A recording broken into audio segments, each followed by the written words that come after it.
Hi, I'm Bill Seng again, and I've posted several videos on YouTube now regarding the creation-evolution debate. I myself am an author of a book on creationism. It's called The World That Then Was. You can find the book at zulonpress.com/bookstore. You can just look it up under my name, which is Bill Seng, or The World That Then Was.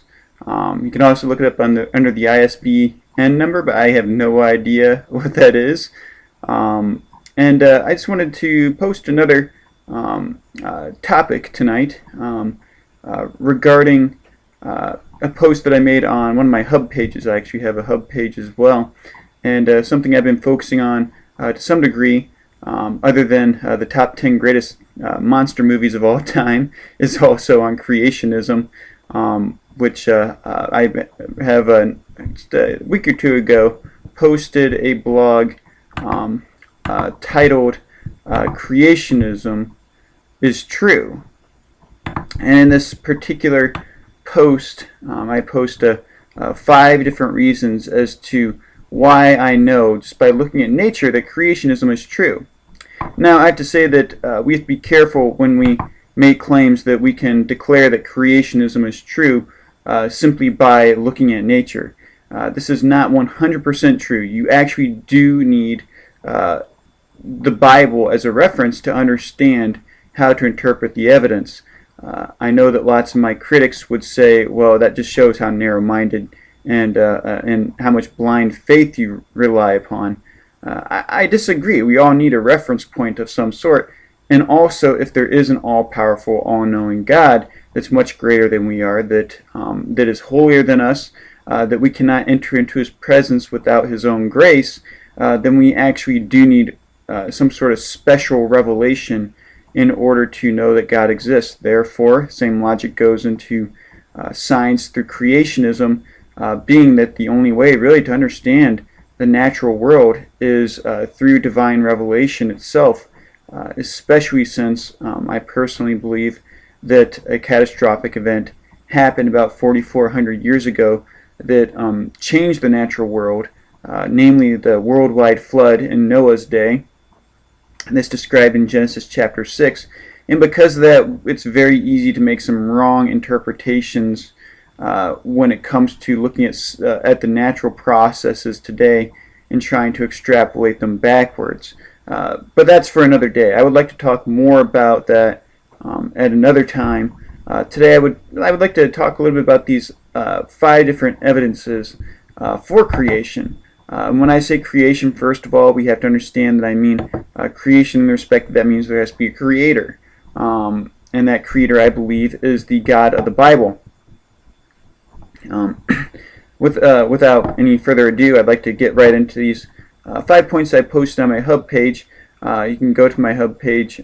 It's preacherbill174.hubpages.com, and you'll be able to find my. Well, you can just go to hubpages.com, and you should be able to find my pages when you just do a simple search of preacherbill174 or on creationism. I'm sure there's many different ways to find my hub there, and I'll post a link to my hub underneath this video when I'm done with it. Okay, first point I want to make clear. Creation, whether you believe in creation through a creator or if you believe in just the appearance of the natural universe, is a supernatural event. You might be questioning, how can you possibly believe that a naturalist would believe this is a supernatural event? Well, let's be honest with ourselves. We don't see this happening every day, and on top of that, it defies the first and second laws of physics. One being that nothing can be created, no matter can be created or destroyed, or no energy can be created or destroyed. And the second one being that all things of an orderly state decay into chaos, into a more chaotic state. The first law of thermodynamics and the second law of thermodynamics. Now, one of my critics on my page said that I'm taking these laws out of context. With the second law of thermodynamics, particularly, lots of people try to make the argument from the evolutionary perspective that indeed life could evolve from Earth, because Earth is an open system. Therefore, things can evolve as a result of that, because it's not adhering to the second law of thermodynamics, or it's not subject to the second law of thermodynamics. And basically what they're saying is, living organisms are open systems. I'm an open system, and so we see that instead of when I'm conceived, I grow, instead of deteriorating in a less organized state, I grow into a full-grown man or adult. And so we see that that the second law of thermodynamics doesn't really occur in the person who is developing. Well, I mean, it is, but in a sense, not until older age and your body starts to break down. Now, I would say that's a lame argument myself, because actually open systems break down faster than closed systems.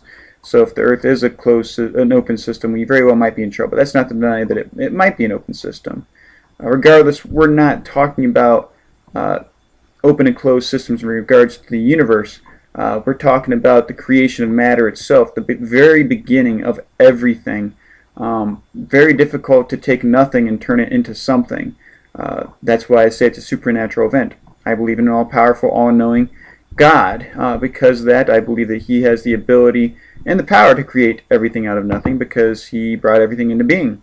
I know to some people that's kind of hard to wrap your head around, but that's okay. I mean, that's why I said that we have to have a divine creator to reveal these things to us, because we couldn't possibly comprehend it given our own natural minds. Second point, the creation of the atmosphere.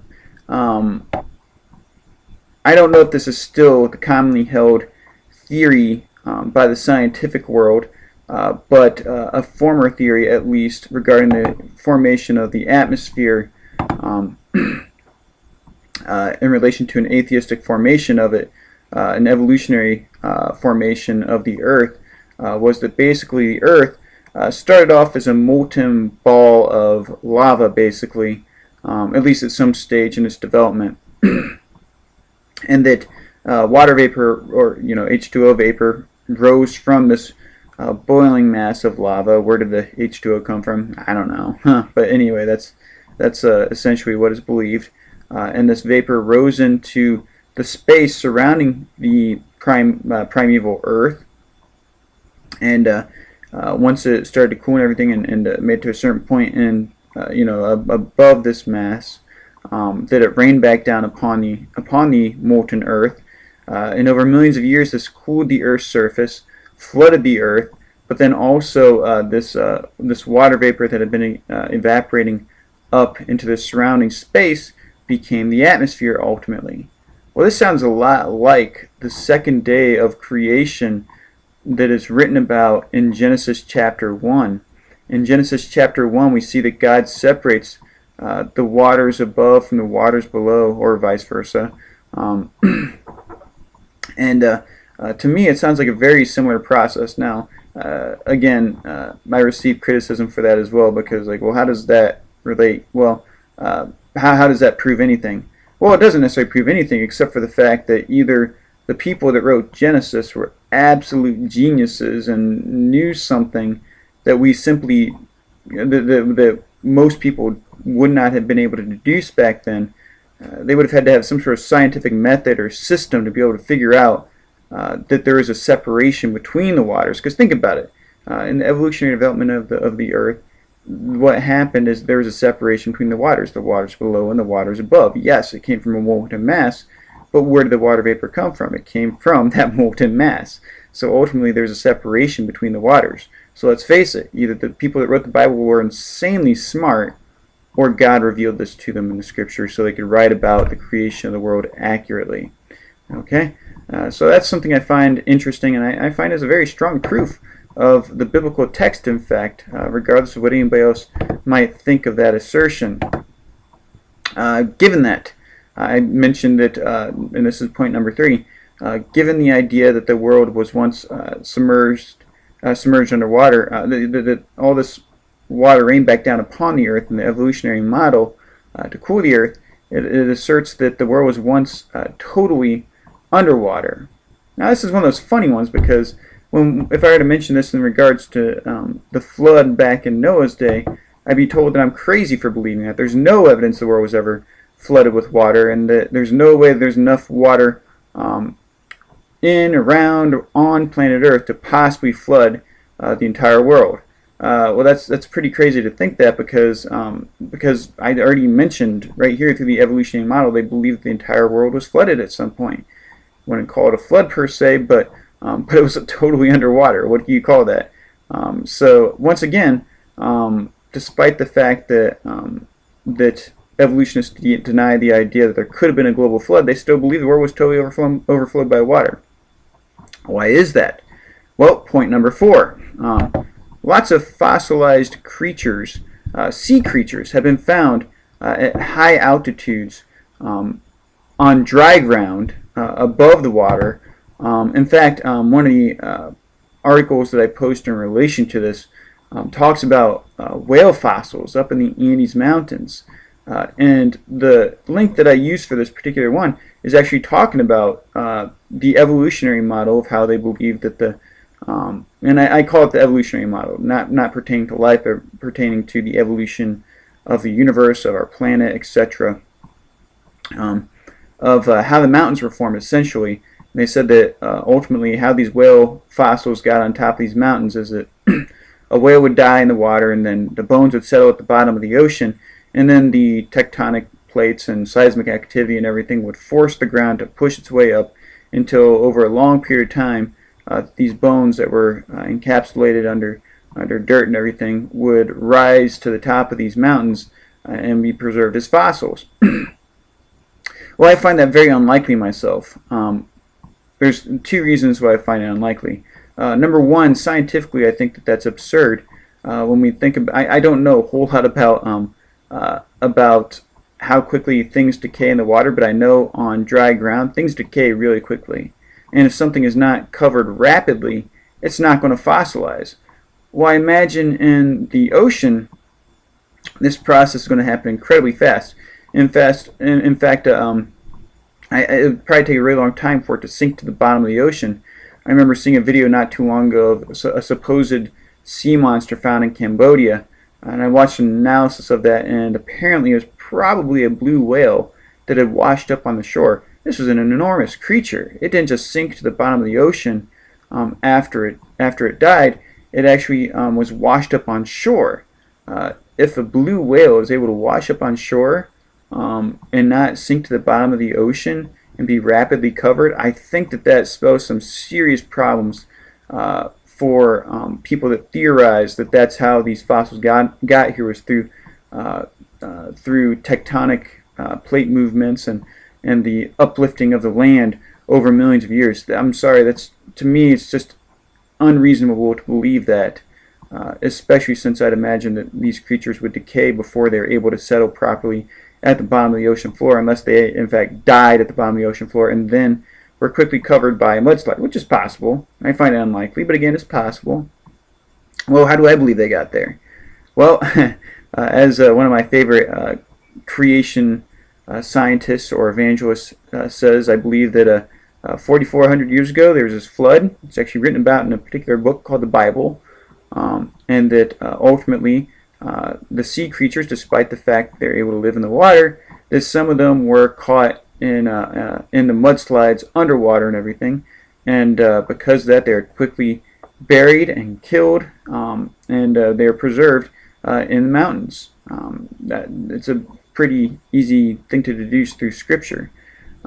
Okay, so moving along here, I think that's a pretty straightforward point right there, and I don't think that, I mean, again, it's a matter of perspective when you really look at it.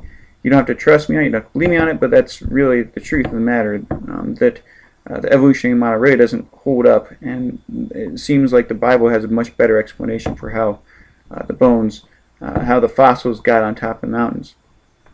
Okay, finally, I would like to comment on mankind being created in the image of God. This is something that evolutionists would not agree on. Not every evolutionist is an atheist, but I think that the theory of evolution sprouts from atheistic ideology. At the very least, it leads to atheistic ideology. And ultimately, you'd have to believe, if you believe in evolution, that mankind started off as primitive, not intelligent, not innovative, anything. That mankind made it to where he is today because he became smarter and smarter over time.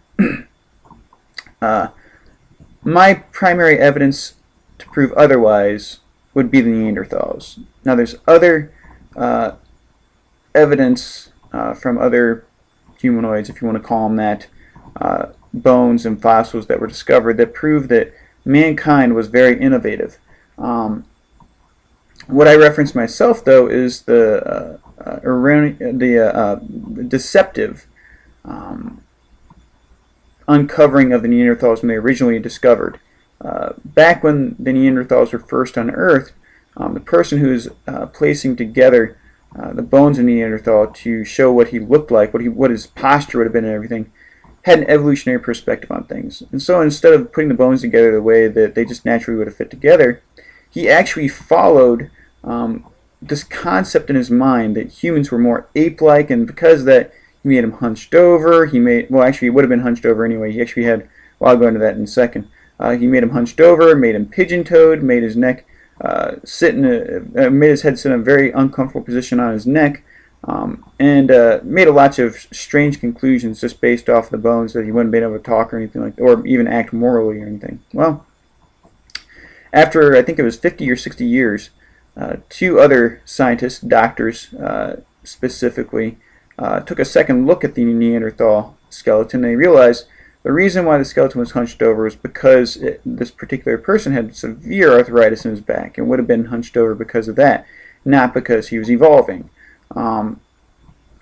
Ultimately, this evolutionary scientist had actually manipulated the feet and the legs and everything in the head to be in very unnatural positions, and it was strictly to fit his preconceived evolutionary bias. And ultimately, Neanderthal, the posture of a Neanderthal would have been the same as a modern-day human. Now, that's not all. Over time, to prove that Neanderthals were not immoral and that they were not stupid, there have been many other discoveries regarding artwork performed by Neanderthals, tools, sophisticated tools created by Neanderthals, and even mass burial sites and ritualistic burial sites to show that they had religious beliefs, that they had abstract thought, and that they did indeed practice certain moral things. People would consider, showing your respect to those who have passed to be a moral thing to do. And so those are 5 evidences that I see that very clearly speak to the reality of creationism.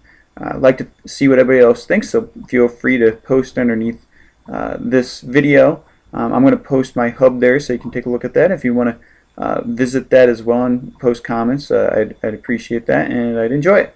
Thank you.